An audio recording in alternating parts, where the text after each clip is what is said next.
Hey everybody, Brian Blessing coming to you from Las Vegas, and we're geared up for a Tuesday with some really good wagering opportunities, and the gang at oddsworthbetting.com ready to help you with your cause to cash winning tickets.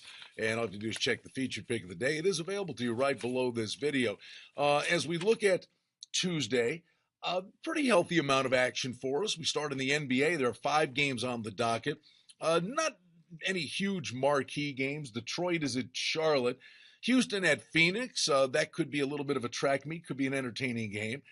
Sacramento is at Chicago, and we got to watch the Kings here. DeMarcus Cousins gets the buzzer beater, a nice kind bounce off the rim over the weekend to defeat Phoenix. But Gay is nicked up, as is Collison. So clearly monitor what the status of those players will be for Sacramento as they hit the road. Brooklyn will be at Memphis.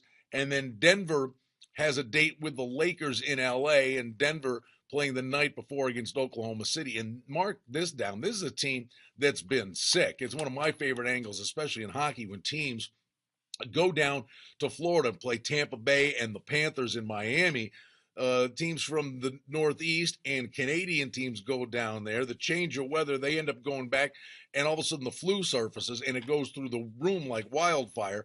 And Denver's been really struggling of late, and part of that is the team's been sick. So they probably slowly starting to get healthy, but they are still not 100%. So keep tabs on that. Let's go to college basketball. Kentucky and LSU on Tuesday night SEC action. Wisconsin goes to Nebraska to take on the Cornhuskers. In the Big 12, Texas Tech's been a little bit of a punching bag, and they're hosting Kansas on this night. Georgetown at Seton Hall Tuesday evening. It's a pretty healthy night of action with competitive games in the MAC.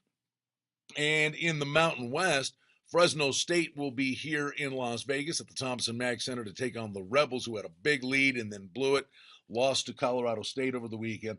Speaking of Colorado State, they lost to Wyoming and then held on to beat a struggling UNLV team by 1.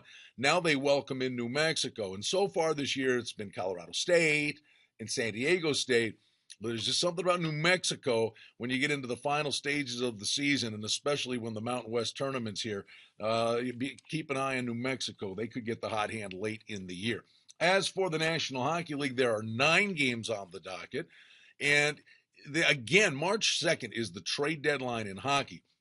Some teams are going to be really active, and it's like a ticking time bomb. It's about to go off, and when the first one goes, the dominoes will fall.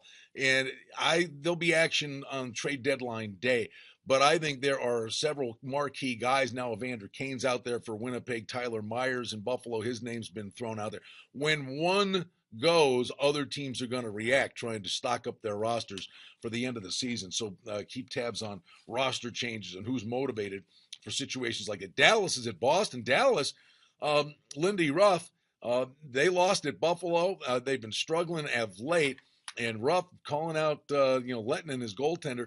Dallas could be in the market for a netminder. They're at Boston. Boston's in the market for a power forward. Chris Stewart's name keeps coming up. The Rangers will be at Toronto. Lundqvist on the shelf. The Leafs have been brutal. They did get a win over Edmonton on the weekend. You look at Tampa Bay will be at Nashville. That's a really good showdown. Nashville having a great season. Tampa Bay really tough in the East.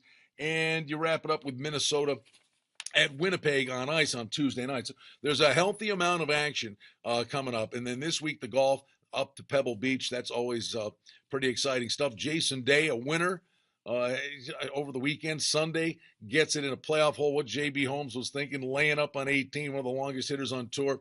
Didn't go for the green in 2, and ultimately it cost him as Day won the 4-man playoff. Lots of stuff still going on. NASCAR's right around the corner. Hit matchups, futures. Daytona gets it started. There's still a lot coming up. Football's behind us, but the opportunity still exists, and oddsworthbetting.com here to help you. Check out the featured pick of the day. It's available right below this video.